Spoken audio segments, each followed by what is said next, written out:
যারা তারেক রহমান এবং ইউনূসের মিটিংটা পক্ষে ছিল না, যারা দিল্লির গোলামি করতে চেয়েছে, তারা যে কোনো মূল্যে এই সম্পর্কটার ভিতরে ফাটল ধরানোর চেষ্টা করছে। গত সপ্তাহে আমরা দেখলাম মিটফুডের ঘটনার পরে যেই ভাষায় তারেক রহমানকে যেই ভাষায় গালাগালি করা হয়েছে, আমরা 16 বছর হাসিনাকেও এই ভাষায় গালাগালি করি নাই।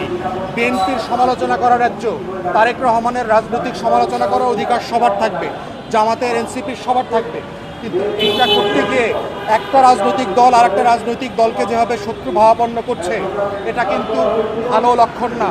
আমরা বোধ করছি যে যারা আমাদের সম্পর্ককে নষ্ট করতে চায়, তারা এই দলগুলোর ভিতরে সম্পর্ক নষ্ট করছে এবং সবাইকে ফাঁদে ফেলছে।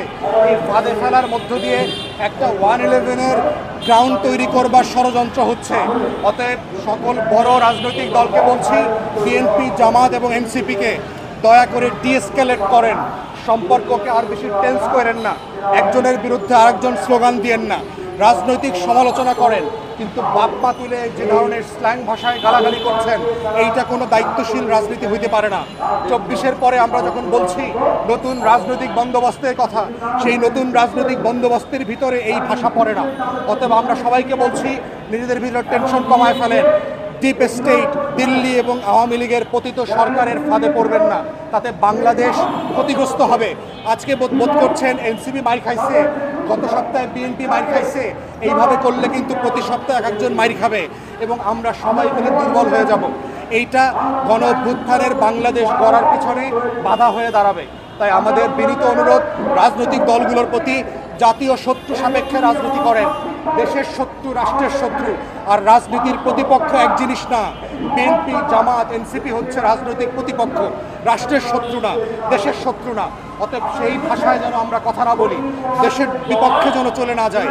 দিল্লি এবং আওয়ামী লীগের যারা পতিত স্বৈরাচার আছে, মির্জাফর এবং লেন্দুক দর্জি, ওদের ফাঁদে না পড়ি, এটাই হচ্ছে আমার এই বিষয়ে বিনীত অনুরোধ।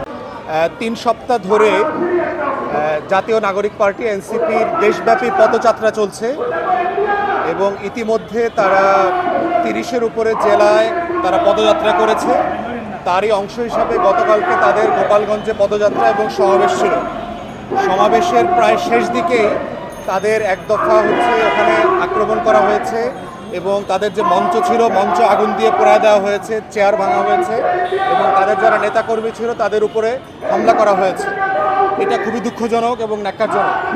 প্রথমত হচ্ছে এনসিপি যেখানেই যেই জেলায় গেছে, আপনার স্থানীয় প্রশাসনের সাথে যোগাযোগ করে গেছে যে সেখানে আইন শৃঙ্খলা বাহিনীর কোনো সমস্যা আছে কিনা, এবং গোপালগঞ্জের স্থানীয় প্রশাসন বলেছে কোনো সমস্যা নাই এবং তারা নিরাপত্তার দায়িত্ব নিচ্ছে। কিন্তু সেই বাস্তবতায় আমরা দেখলাম যে দুঃখজনকভাবে হলো সত্য যে তারা আসলে নিরাপত্তা দিতে ব্যর্থ হয়েছে এবং স্থানীয় প্রশাসন কোনোভাবে এটার দায় এড়াতে পারে না।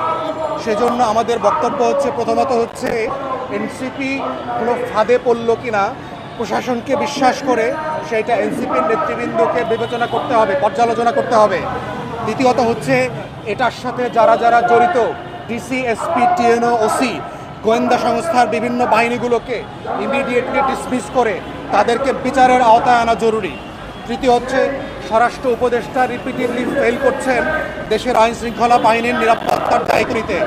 যদি এই ধরনের ছোটোখাটো দায়িত্ব তিনি না নিতে পারেন, এই রকম ঘটনা নির্বাচনের সময় 64 জেলাতে 1000টা ঘটবে, 1200টা ঘটবে, তখন পুলিশ এবং যৌথ বাহিনী কীভাবে দায়িত্ব পালন করবে? এই ব্যর্থতা কি অন্তর্বর্তীকালীন সরকারকে চাপিয়ে দেওয়ার চেষ্টা করা হচ্ছে কিনা? যারা যারা চায় না যে অন্তর্বর্তীকালীন সরকার সফল হোক এবং অন টাইমে নির্বাচন হোক। আমরা আর একটা বিষয় ধারণা করছি,